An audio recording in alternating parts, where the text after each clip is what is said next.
life glowing on a pocket full of tokens. Dance and groove to the beat, on the pixelated screen we meet. New wave melodies playing loud, lost in the arcade, my heart is found. Hair and red fashion, we were all quite a sight. Popping tokens in the cabinet, it's the thrill of the fight. We save the world through pixelated dreams. We're the greatest generation with our faded acid genes. Take me back to the arcade, where I spent my younger days. In the black light glowing on a pocket full of tokens.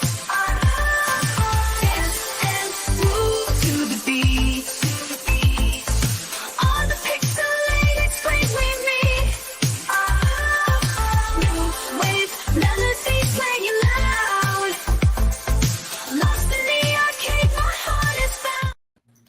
Hi, welcome to our keynote for day 2. We have the wonderful Mr. Donnie Piercey, who is right down the road from me in Lexington, Kentucky. He was the 2021 Kentucky Teacher of the Year, and he revolutionizes 5th grade learning with a focus on technology-enhanced student inquiry. With accolades including a National Geographic Fellowship, wow, and roles in the Google Earth Education Experts Network, Piercey's influence stands globally, from keynote presentations to impactful professional development. He also has an amazing book, 50 Strategies for Using AI in the Classroom. It's in that conference guide. You can quickly link out to that and make a purchase, and you're going to want to after this presentation because we're going to talk all about coding in the classroom with AI.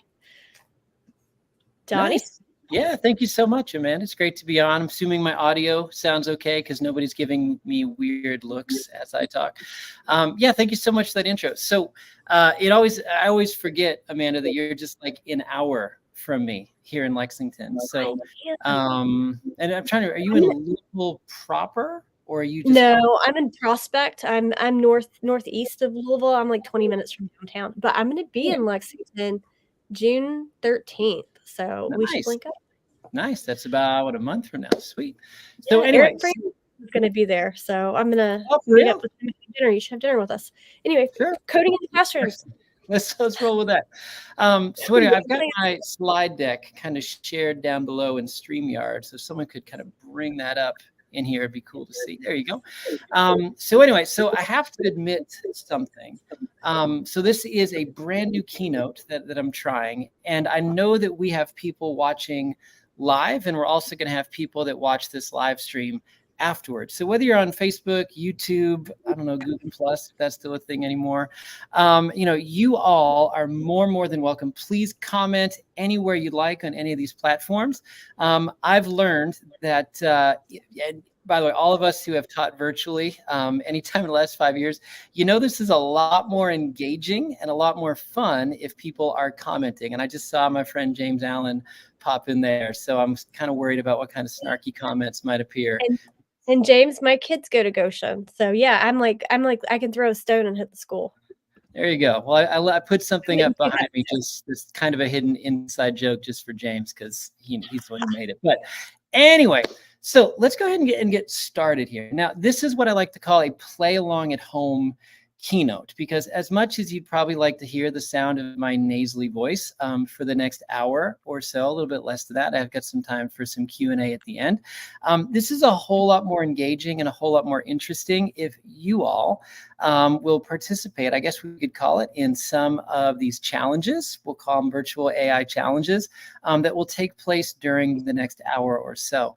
Now, here's the deal, though. I like to share stories from my classroom. I've almost been teaching now for, it's crazy to think, almost 20 years. I'm actually, for the first time ever, doing one of these talks from my actual classroom.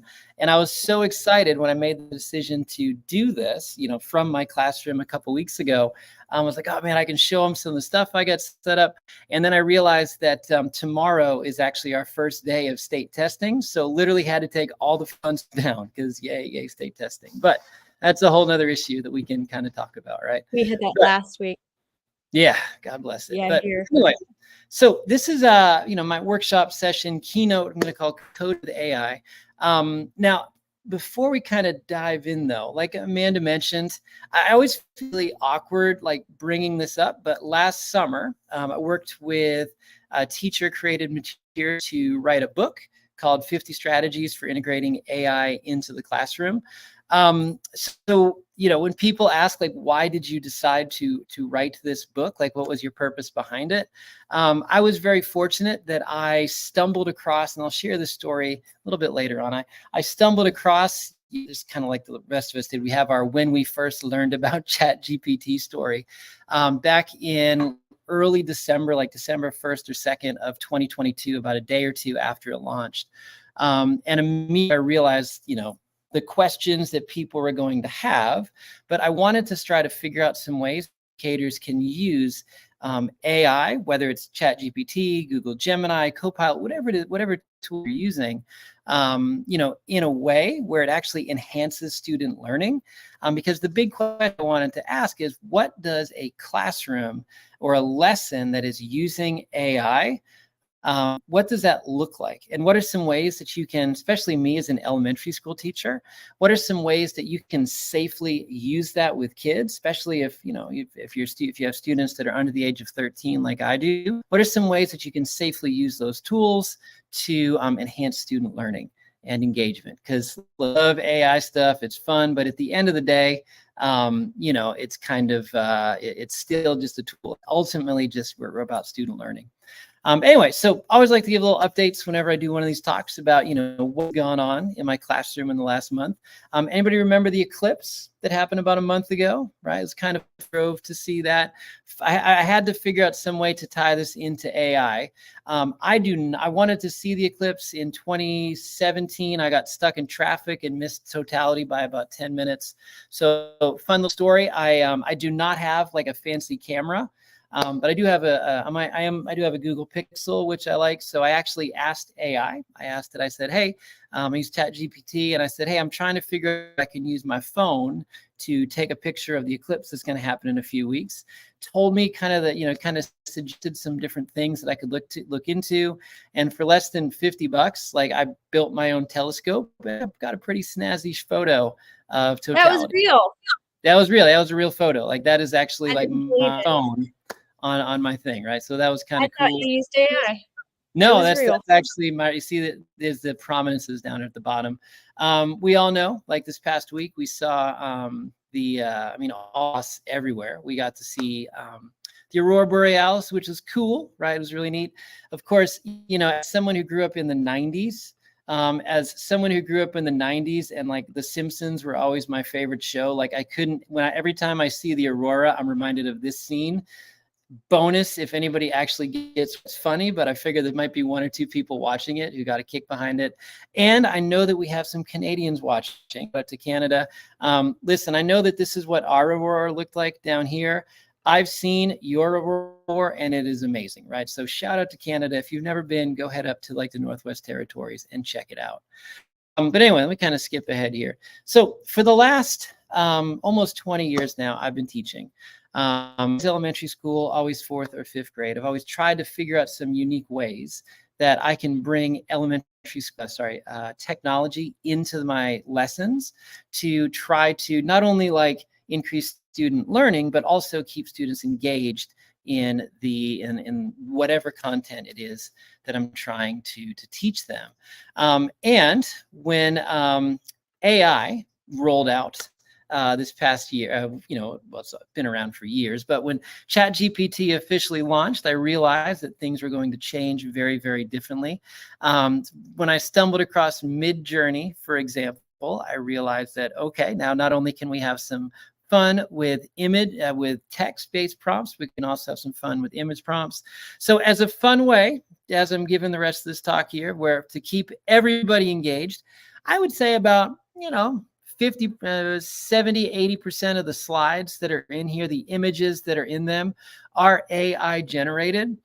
So as I'm demoing, as I'm sharing some stuff, talking about some ways that I've used coding, or used AI to assist with some coding projects that I've used in my classroom this year. Just for fun, if you see an image, and I like to play a game called Guess the Prompt. So if you want to interact with this presentation in a fun way, and Farmer, sorry, it's cracking me up. Feel free to guess as well if you want to throw some stuff in the chat. So, I use Midjourney for most of these, so feel free to, if you want to just type a comment, type whatever, Facebook post, wherever you want, we can try to guess to see what some of these prompts were. And I'm not going to stop and tell you because it's kind of fun, but as you can probably tell, this one is AI generated. So without further ado, let's rock and roll, right? So as somebody who, again, when you're talking at an EdTech event like this one, a lot of times, you assume that the speaker, like if there's someone who's giving a keynote, you have a feeling that they are somebody who they must know a lot about coding. They're doing this, doing that. I'll be honest, up until a few years ago, I pretty much knew next to nothing about coding, literally zilch, nada. I knew how to do a few things. I knew how to go, to copy some HTML to make the phrase "Hello World" appear. Got that down. I knew how to do that. Every now and then I would, if I needed some help with a blog or something, and I was trying to format text a certain way, I could kind of jump around and try to figure out from a variety of websites, okay, how I could center text or make things look a certain way. But at the end of the day, I knew next to nothing about coding. And so to start my story off, I feel like every single educator, really every single person nowadays, they have that one friend, which if they need help with coding, and whether that's coding on an HTML website, whether that's coding if they have a little project in Google Earth or something that they're working on, they always have that friend that they go to. I'm going to give a shout out to my buddy here. So my friend's name is Josh. Josh, if you don't know him, you can follow him. He's at GeTeach, GE like Google Earth Teach. He's a geography teacher from Austin, Texas. Fabulous guy.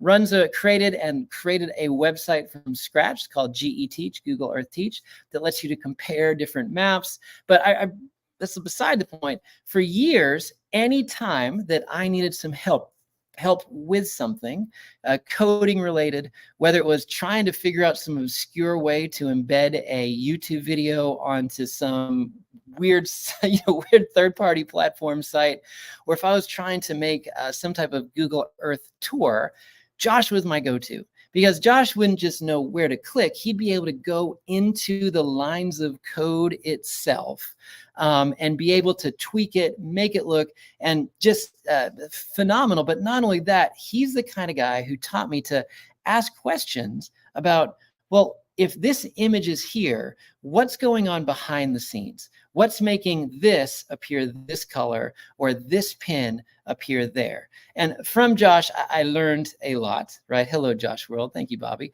From Josh, I learned a lot. And for years, I'll be honest, anytime I had a question, I was trying to fix something, I would text him. And bless his heart, sometimes he would immediately text back and say, hey, I can give you a hand with that, but I'm trying to teach a class right now. I'll get to it this weekend. And sometimes I felt like he was, I'm going to throw in a 90s reference. I feel like this is a retro event, so I can throw this out there. Sometimes I feel like he would be like Nick Burns on Saturday Night Live and just be like, move, share me your file. I'm going to go ahead and fix this for you and share it back, right? And then you're welcome, but Josh is a cool guy. He never came across that snarky. Well, here's the deal. For years, Josh was my go-to, right? I feel like we all have our Josh, that person, whether it's your uncle, brother, cousin, niece, whatever it is, that person that you would go to if you would need coding help. Well, then in December of 2022, I saw my friend Kevin Brookhauser, another phenomenal educator. If you don't follow him, at Brookhauser, check him out on, I still call it Twitter, sorry, on that platform, where I saw that he shared this post, and well, we called it a tweet because it was a tweet at the time. He said, "Man, the last time I felt this way was in 2000 when a colleague at an online auction company showed me a website called Google.com. Saw that, texted him right away, said, 'Hey, Kevin, what on earth are you talking about?' Shared me the link to ChatGPT 3, immediately figured out like, okay, things are going to be different very quickly. Spent basically the next 2 weeks. Yeah, right. I feel you, Bobby. Basically spent the next 2 weeks playing around with it, figuring out what it can do, what it can't do, kind of in the open days of the internet. And then I started to realize that, okay, in addition to just creating prompts and writing silly limericks and doing all that, what else can this do? Like, how can I use a tool like this to solve a problem, right? What kind of tool, how can I use a tool like ChatGPT or Google Gemini, formerly known as Bard, to solve a problem?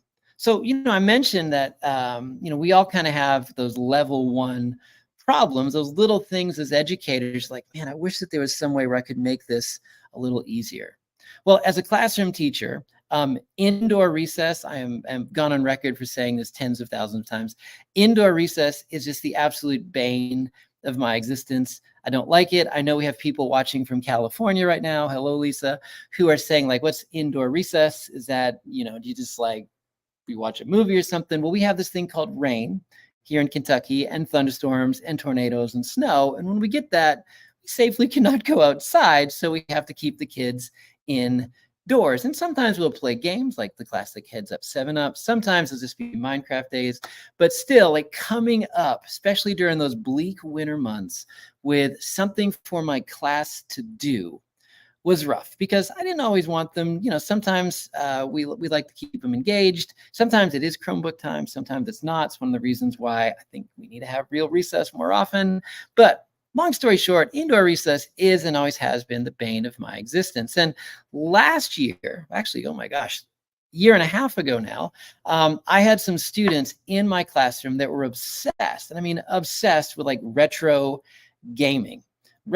So think everything from Frogger to, do you remember like when I feel like I'm talking to someone who was also born in 1982, but when we used to have like our TI-83 calculators, we would have like the snake game and stuff on it that we would definitely not play in the middle of math class.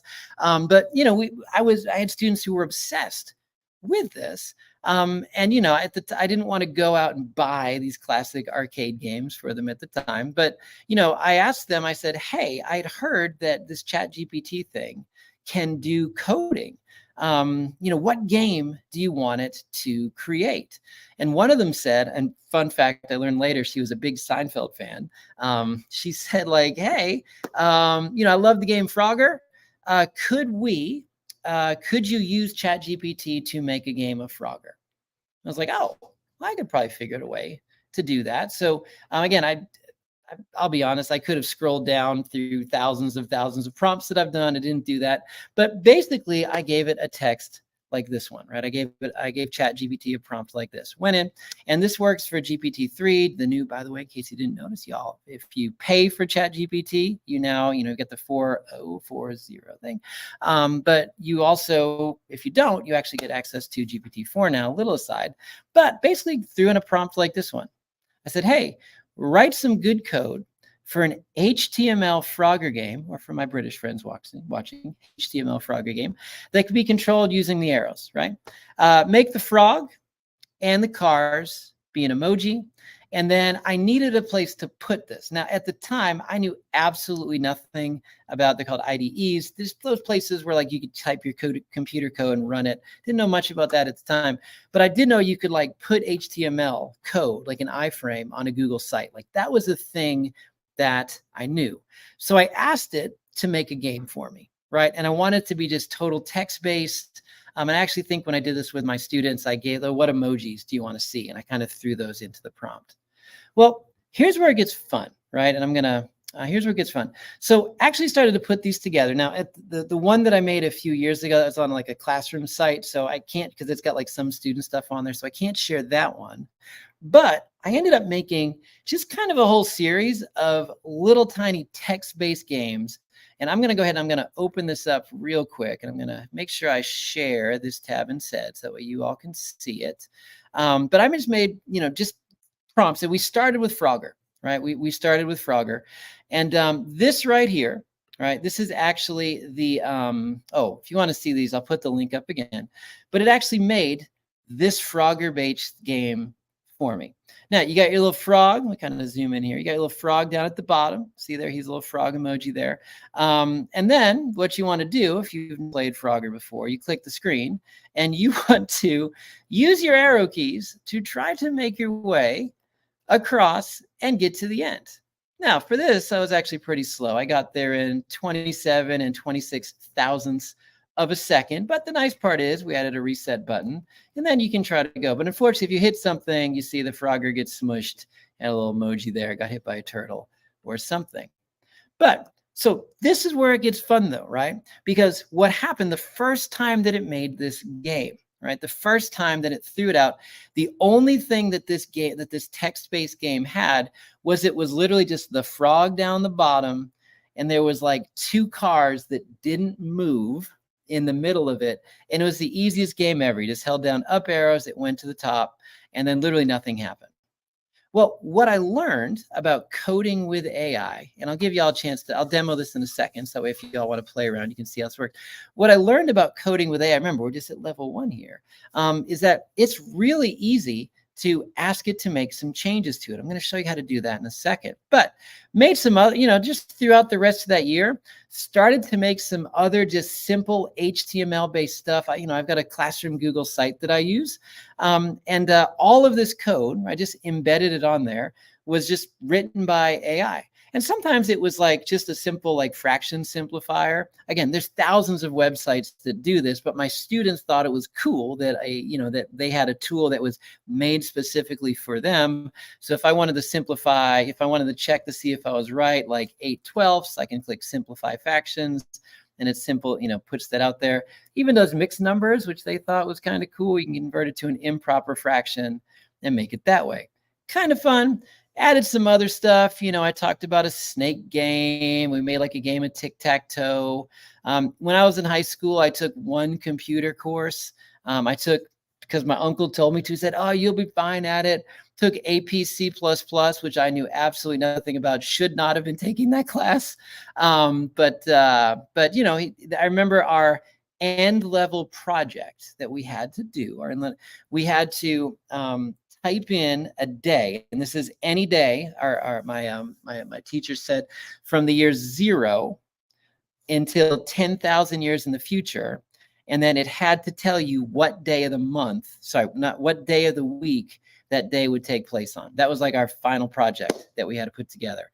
I struggled with that forever. I'm pretty sure I failed. I don't remember but I actually went into ChatGPT. Again, it works in Google Gemini too, told it what I wanted to make, and it really simply just wrote this HTML code for me here that I just threw on the site. Now, the question is like, how do you go about doing this? Like if you're going to use, let me share this tab here. If you're going to use like ChatGPT to write some code, I think you can see it. How do you do it? Well, and again, this is just base level stuff. Remember, we've got level 2 next and level 3 after that. But, if you're just doing some base level stuff here, well, let's say that you wanted to, you say like, I want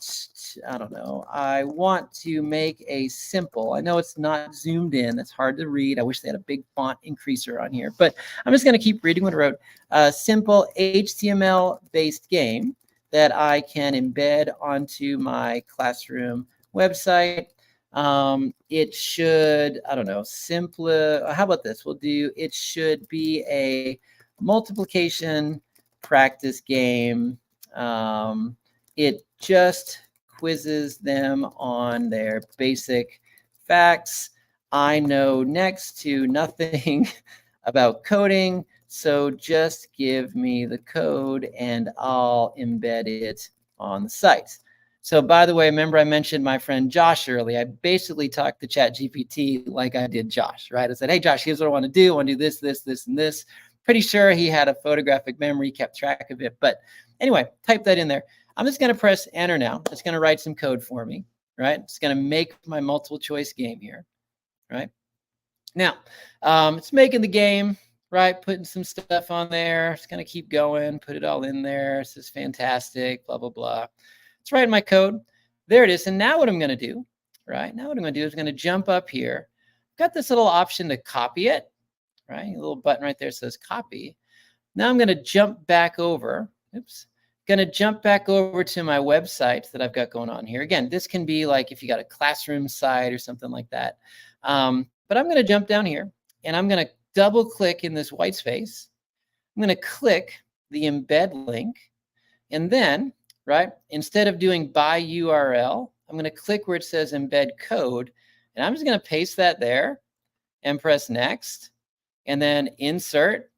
And then I'm going to preview this right here just so you all can see it. But when I preview the game, down here at the bottom, I'm going to press start.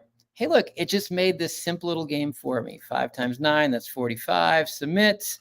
Oh, look, it told me I'm right. 3 times 3. Let's see what it does when I'm wrong. Oh, incorrect. The answer was 9, right? But again, simple thing. I've seen people do this for, that's very funny. I've seen people write some simple code for fraction practice, addition practice. I've got this dream of figuring out like some way, I'm sure it could do something like this with a periodic table, right? Just to throw out some simple ideas. But here's what's crazy, right? So what do you do if it doesn't work? Or what if when you're looking at this code, you're like, hold on, wait, it's not, I want to add something to this, right? Maybe you want a timer, right? You want to have a timer. So, okay, so what I'm going to do is I'm going to copy all that code that's there, and I'm going to jump back into ChatGPT. I've actually got this code up here. I'm going to say, can you add a 30-second timer to this code? Okay. Oops, sorry. Let me go ahead. I'm just going to regenerate that there. Oh, must have refreshed. Hopefully I didn't lose my Wi-Fi signal. I think y'all are still there. You are. Okay. Oh, no. I love when that happens. Anyway, I might have to switch over to Google Gemini. But anyway, so the idea is like you can then copy that code, ask it very, very quickly to like create something, add onto it, add a timer. Maybe you want to get it to add some color or something to it. Really, really simple way that your students can, that you can make stuff for your students. But here's the deal, right? Here's the deal, right? I'm going to jump back over here to my slideshow, share this tab instead here. If you've never done it, just in the interest of time, I'm going to give you the link to this at the end, but you could very simply just grab a prompt like this one, right? You could very simply just grab a prompt like this one. Hey, I'm a teacher. I want to make a multiplication game, a division game. I want to make some, oops. I think I'm still live. Someone please tell me if I'm not live anymore. Can somebody comment? I got a little error message. I hope I'm still here. But anyway, so if you can make a division game, you can make a anything that you want. Very, very simple. Thank you, Farmer. Very, very simple to go ahead and create this and make things with it. But again, this is kind of level 1, right? This is kind of level 1. Very, very simple to ask it to add things to it, to create. Maybe you want to add like a timer, change the color. Maybe you want it to be like a 2-player game where your students can challenge each other to see like how many multiplication facts they can answer in a minute. Maybe it creates sentences for them, or it's a trivia game where it's just simple facts that you want to see if they know the answer to, right? But again, level 1 coding, just ask it to make some simple HTML code. You literally just copy and paste it into the chat, onto a Google website through that embed thing. And then boom, you've got a simple little thing that you can go. Now, what about level 2, right? What does that look like? Right? So, if you're a classroom teacher like myself, you've been kind of playing around with this. Well, I just realized I put a spelling typo in here. That's always awkward. Solving a bigger problems. Go me, right? But level 2 coding for me, this is when you start to think, okay, as a classroom teacher, what are some ways that I can use an AI tool like ChatGPT or Google Gemini? What are some ways that I can use it to like solve bigger problems in the classroom or in your school, right? Give you a quick story, right? So the school that I'm at now, we'll get to the dancing chicken in a minute. I see you, Bobby. So the school that I'm at now, we're actually an art school, right? We're actually an art school right now. Right now we are an art school, and we are the school that I'm at. We're small, we're in downtown Lexington, Kentucky. We're about 50% free and reduced lunch. Really diverse school, really cool. And one thing that I love about my school is that in the winter and spring of every single year, we put on a gigantic spring show, right? And a gigantic spring show and winter show where the entire school is involved. Chorus, think like Broadway dancing, everything's, and it's fantastic, right? And we've done this for the past at least 6, 7, or 8 years. And so this is the thing where you'd have like grandparents, uncles, aunts, family would come out, and we'd rent the theater from the district, and we would go out, and about 1,000 people to 1,500 people, depending on when it was, would show up to watch this show. Well, here's the deal. That theater that we were in, and some of you are like, what on earth does this have to do with coding with AI? That theater that we were in, it became condemned, right? The district said, no, like safely, you cannot use this building anymore. We're redoing it. It is a condemned theater. Like, you are not allowed to put on your show there anymore. And so we asked, like, well, what can we do? And so we looked around, we tried to find some cheap options, and we just, the prices are just way too expensive, or the spaces that we were looking at just weren't big enough for what we wanted to put on. So we made the decision to, instead of doing one show, we wanted to put on 3 shows over the course of 3 nights. We decided to move it to our elementary school gym, which, by the way, is very small, right? We don't have any bleachers. All we have is fold-out chairs, and it seats about 300, right? Now, here's the deal. When we were doing these shows at these big, gigantic theaters, we'd have 1,500 people, and the theater might hold a couple thousand. So we never really worried about space. But the problem we ran into was, we're like, well, hold on, like, we cannot legally have more than 300 people, or I forget what the exact number was, in this, due to fire codes and stuff, we can't have them in this small elementary school gym at the same time. So we tried to figure out a way that we could kind of have people easily sign up for tickets, to get those tickets, but to make sure that we didn't have 1,000 people showing up one night and just 2 the next night. Now, 5 years ago, right? And we realized we wanted to use some kind of Google form, right? We realized we wanted to use some kind of Google form, and our plan was to make one form for each night of the show. Parents could sign up, who's your kid, what's your name, and then how many tickets are you requesting? We capped it at like 10. Now, the plan was, well, we would use one of these Google Forms add-ons like Choice Eliminator or Form Limiter. Again, this is an ed tech conference, so I'm assuming people know what add-ons are for Google Forms. But basically, there's 2 add-ons that once that form was filled out, or tickets were filled out a certain number of times, then, hey, guess what? That means that you would close the form. Sorry, we're out of tickets. Well, we learned very, very quickly that these 2 add-ons are not exactly the most reliable. We tried some demo ones. We had people like fill out a whole bunch at once, and we ended up, it was like 1,200 people signed up for one show. Like, can't do that. So had to figure another solution. So I figured, hey, this is actually a great chance to see like what AI can do to help. Because it turns out, this is where we get to level 2, AI is actually really, really good at writing this code called Google Apps scripts. Now, if you don't know what it is, you really don't have to know much about it. But just know that anytime you're like in a Google Doc, Google Slide, in a Google Form, even on Google Sheets, anytime you click up to those little add-ons that are up there, I'm talking about, anytime you're up there, most of those are written for the most part with Google Apps scripts. And they do things. It's like code that tells that Google Doc or that Google Sheet or that Google slideshow what to do, right? That's basically what they are. So I actually just, again, I'll share a little success story here. Again, this is a sample one. I did this yesterday, but basically I said, hey, I want you to write some Google App scripts that removes, after somebody fills out this form or actually the number of tickets reaches this number to close the form. And it wrote the script. It's actually super easy. It was like just basically this, right? It was just really easy.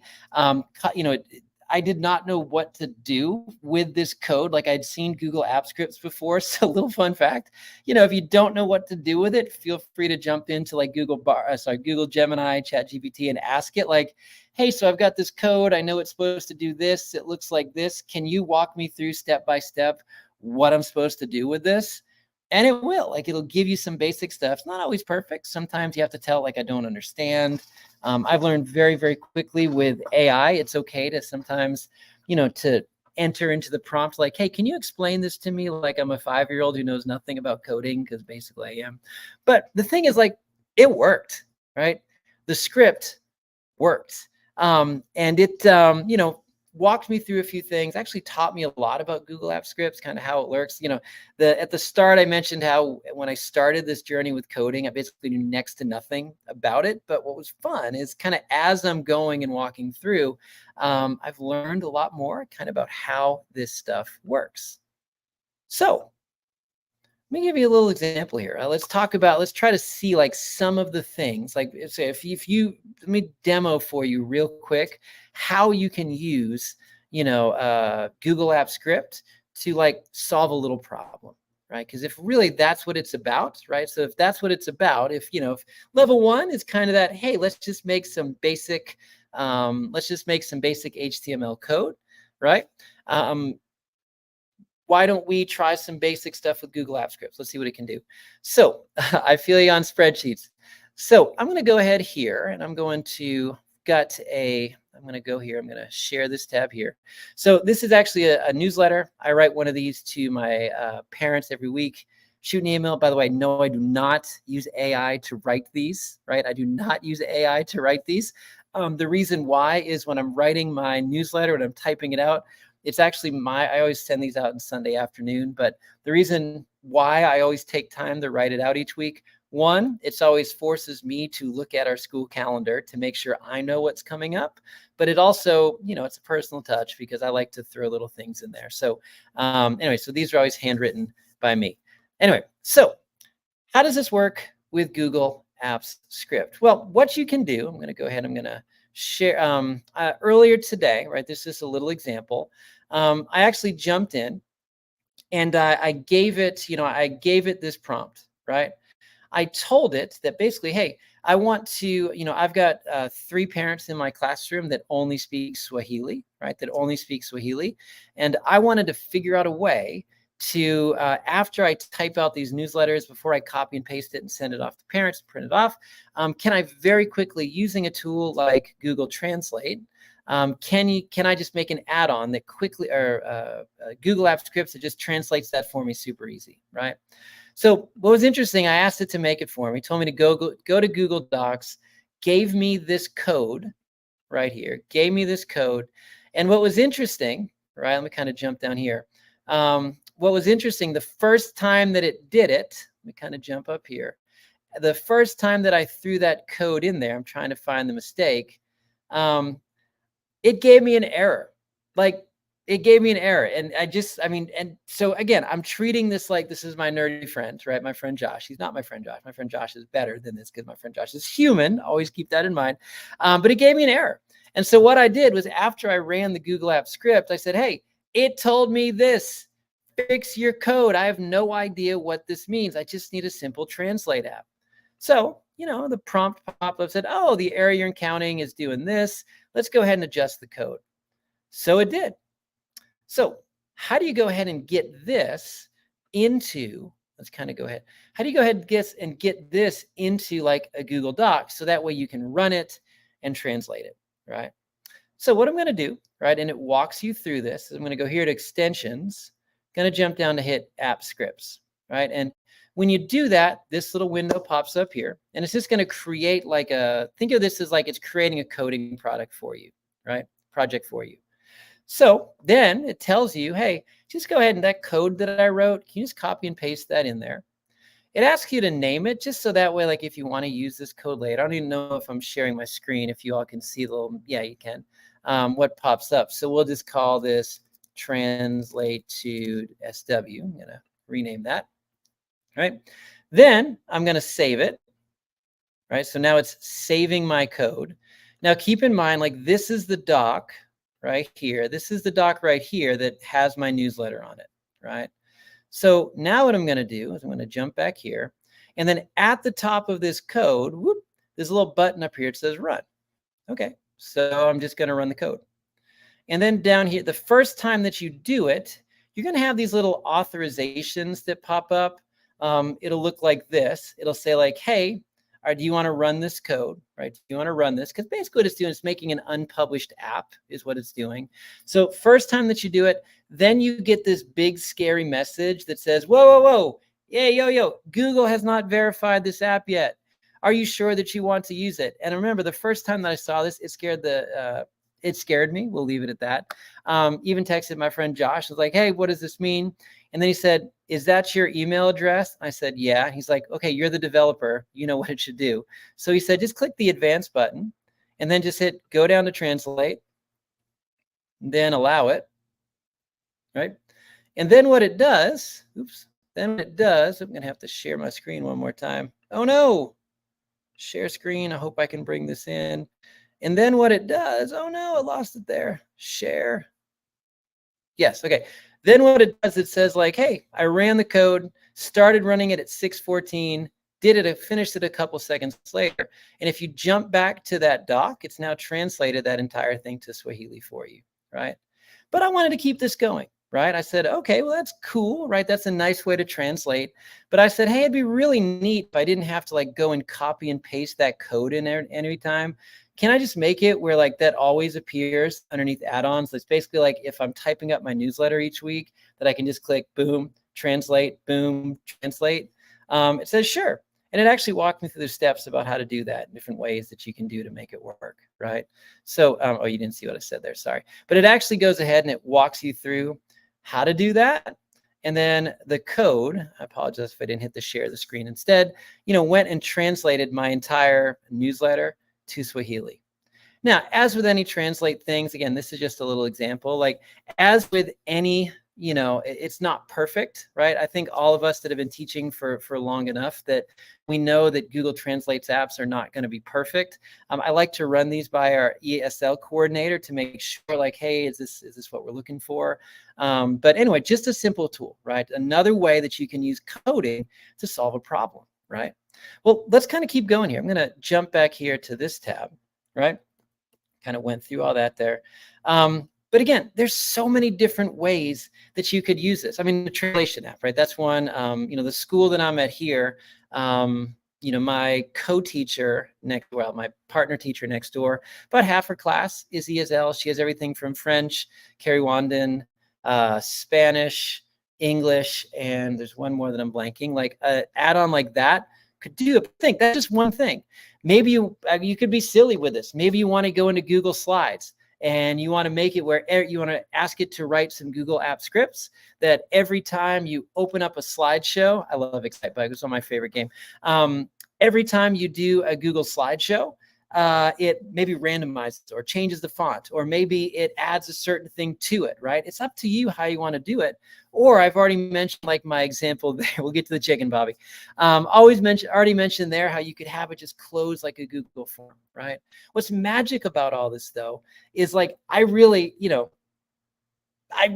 still know next to nothing about coding, but I know how to use this tool to help me create things that I can use with my students or for my students, right? If you want, again, if you've ever messed around with AI and coding before, maybe right now you're like, holy crap, that's brand new. I want to go ahead and make some stuff in ChatGPT right now to try to write some Google app scripts. Cool, go right ahead. But if you want to throw in the chat, maybe some of the ideas that you have, that'd be neat. Definitely adds to some of the stories, some of the ways we can use that. But now what we're going to do, I'm going to jump on here. Let's talk about what I call the boss level. Right? When we're talking about using AI to get really creative. What are some ways that we as educators, what are some ways, Bobby, it's funny you say it. I do have, I don't know if you see it back there, but I do have a button back there. It's called the 30-second dance party button. I promise you I will hit it at the end, okay? But anyway, so what are some ways that we as teachers can use AI to write some code to not only solve big problems that we have in our classroom, but to really enhance and take note of our student creativity? So I've got some stories here. Keep in mind with this stuff, I know some of you noticed the arcade that's behind me. It's going to have Punch Out up, but I like Excitebike was always one of my favorite games. But, this past year for me has been a real journey with AI and coding. It has helped me like build things for my students that I never ever thought I would have the ability to do, right? So again, just going to share some stories. These are, as a classroom teacher, I'm going to share a little bit about built, but also about kind of the stories behind them to hopefully inspire you all a little bit to, figure out how you could use coding, even this summer, if you start tinkering with it, to create, right? So let's kind of jump here, right? So starts with this, like think of a creative need in your school.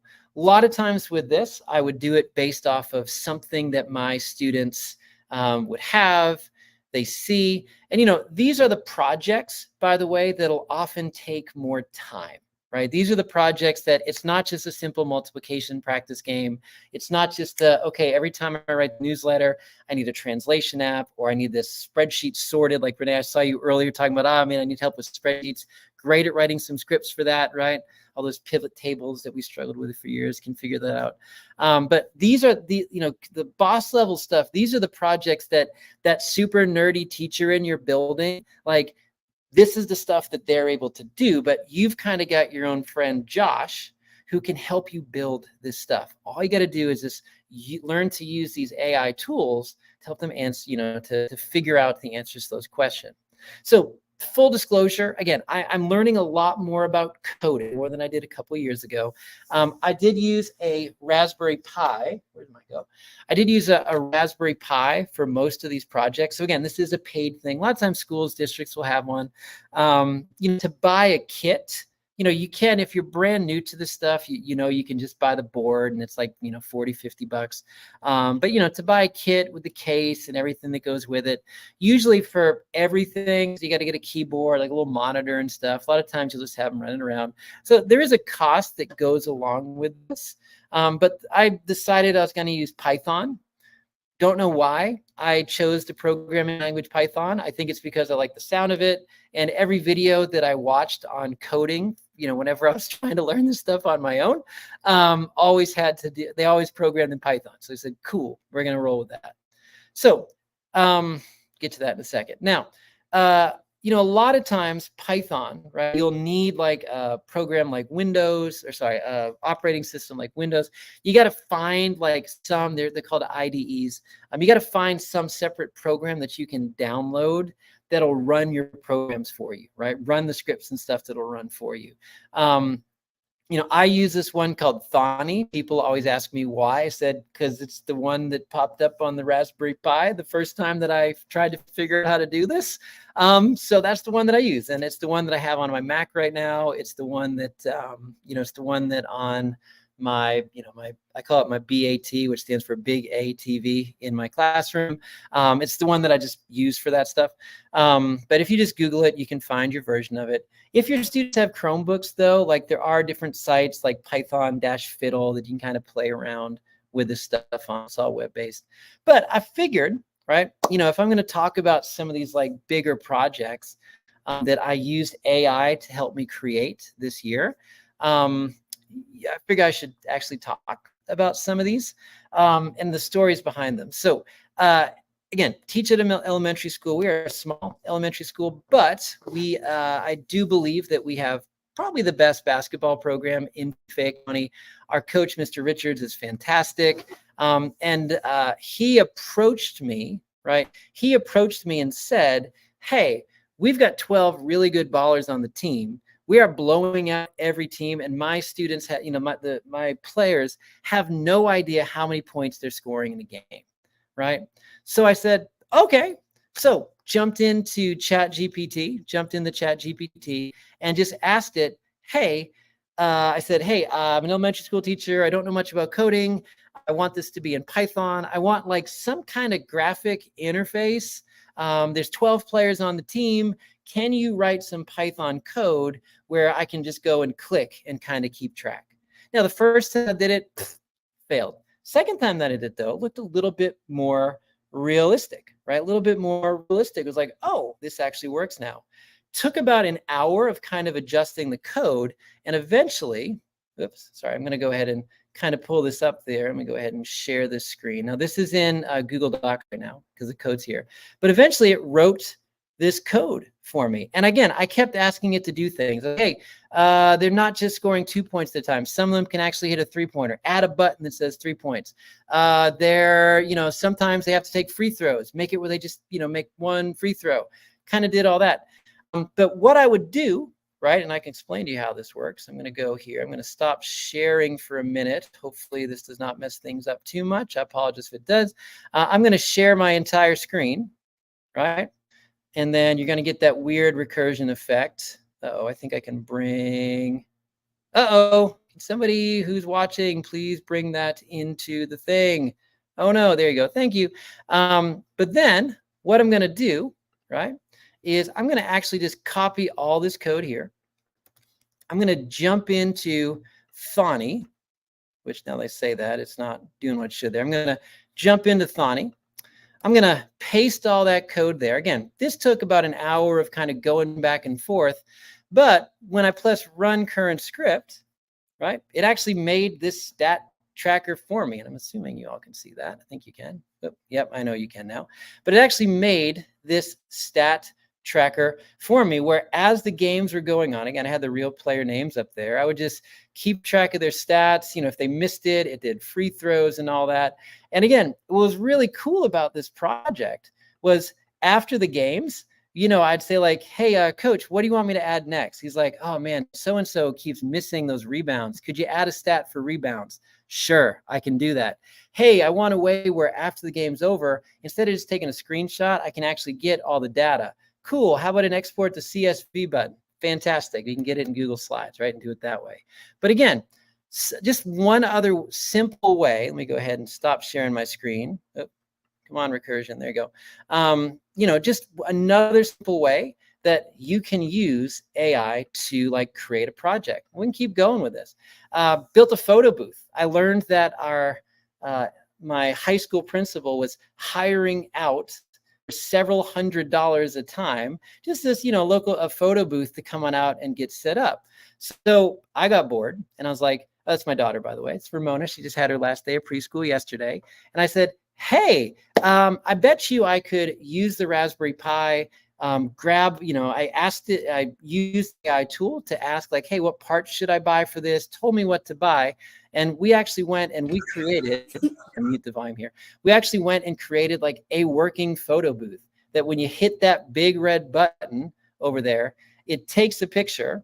And I even, after several attempts, got it to where you could type in your email address, and then it went and it emailed you that photo, right? But again, simple, it took a while, right, to figure out how it worked. But part of the fun was like doing this project with my students, because at the back to school dance, at the spring fling, hey, get set up like that tool for them to use, right? I can share the code. Amanda just asked, do you have instructions? Yes and no. I can't necessarily share the code, because when you have those the photo booth stuff, it gives you like you have to use what's called file keys and stuff. So I don't necessarily have that one shared, but I can go and try to find a rough outline, and I can share that with you later. All right. Anyway, some other simple stuff. Mentioned indoor recess. Some of y'all noticed that behind me, right? And I'm going to, behind me, I'm going to stop sharing my screen for a second. Behind me, we have our classroom arcade. We built it because I hate indoor recess, and was trying to find some way that, if if I wanted to, just something fun that my students could do. Loaded all the games that I used to love that my parents still have at their house, by the way, like Excite Bike is always one of my favorites. I'm on there. Kids go play them during recess. Also, it's fun because, I put Mike Tyson's Punch-Out on there. Half of them can't get by Glass Joe, which cracks me up. I'm like, y'all, you're killing me, right? You're killing me. But anyway, started with a prototype, which was literally just a cardboard box with these buttons that we found on Amazon. Drilled the holes. I really wanted them to drill the holes themselves, but my admin said, no, we're not giving them power tools. So I drilled the holes, but then we just pieced the whole thing together, and the finished project, boom, like we now have like a fully functioning arcade in my classroom. Yes, I did put NBA Jam on there. Yes, if you're wondering, hey, why did you make it 4 players? It's because I wanted to play NBA Jam against my students and do the 4-player one, and it's really fun. Last thing, and I know I'm coming up on time, but last thing, at the start of the year, right, one of my class jobs, actually Edutopia picked it up as a story, was we had a class ornithologist, right? We had a class ornithologist. And that job, and I know some of you can kind of see it in here, that person's job, I have a bird feeder in my window, right? A bird feeder in my window. But every time a bird came to our window, our classroom ornithologist had to get up and I see you, Mr. C, had to walk over and keep track of what birds were there. And again, it was mostly cardinals, robins, and finches, right? And he was getting really annoyed because he's like, Mr. Piercey, I like my job. I like birds, but I don't want to have to keep getting up every 30 seconds to mark off that another male cardinal is there. So I said, all right, what do you want to do? He said, well, can you just make it where I can hit a button and it takes a photo and you can just put that button right next to my desk? I was like, sure, I don't know how to do that, but I used AI, used ChatGPT, and very simply, I called it the bird box because, I have to call it the bird box, but called it that. And basically what happened, and Amanda, I'll end with this, I'm coming up on time. We made it where every time you hit that button, again, it looked like a mad scientist lab in my classroom. Yes, because of the movie. Basically, you hit the button. Anytime a bird came there, it takes the picture. And then we wanted to have a way to save this picture afterwards, right? To save it afterwards.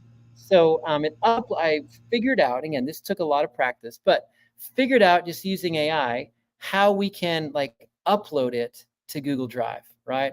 And so what was really magic, right? This was the cool part. Let me go ahead and we now have a full folder. I think y'all can see it, full of several hundred bird photos. And again, the Raspberry Pi camera, it's nothing special. A lot of you will look at this and be like, oh, it looks kind of dark, looks kind of grayed out. Yeah, it does. But guess what? This is a project that my students and I worked on together. It was something which we were able to take just from a simple question that a student had, we figured out how to do it. And now we have a Google Drive folder full of hundreds of bird photos. That's, of course, because of state testing, I had to take down, yay, whatever. But long story short, it's been quite the journey with AI and coding this year. I encourage you all to play around, see what you can do with it. And again, if you want to start basic, go for it, right? Just make some simple games on your classroom site.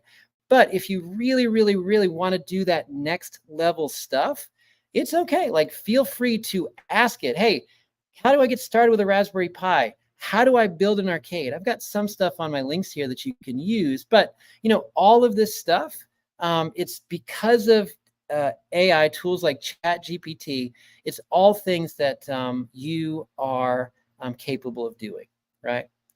Whew. All right.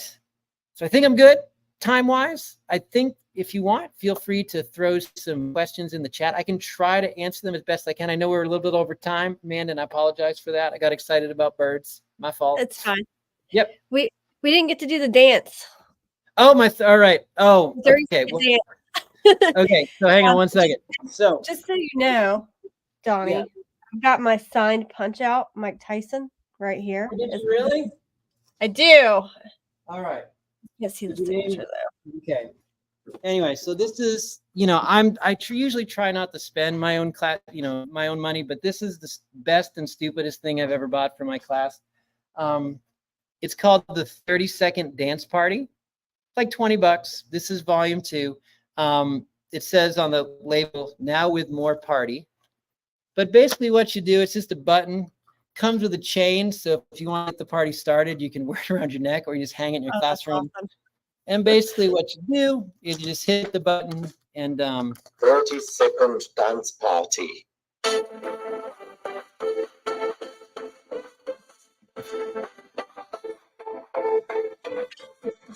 all right, we'll cut it off. But anyway, that's it. It just does that for 30 seconds. Yeah. It's really fun. I don't know. Another way to beat indoor recess. That's awesome. Well, thank you, Donnie. I am 3 minutes late to my next stream.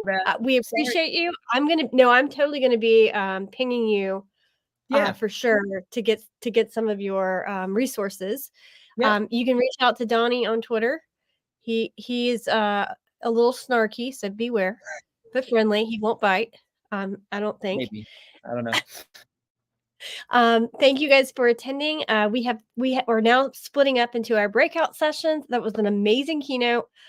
Make sure you check us out on streams 1, 2, or 3. If you go to the website, you just click on the YouTube icon and it will take you directly to the next sessions. We're gonna forego the outro so I can hop over and make an intro. So here's my outro. Bye. Bye, Amanda.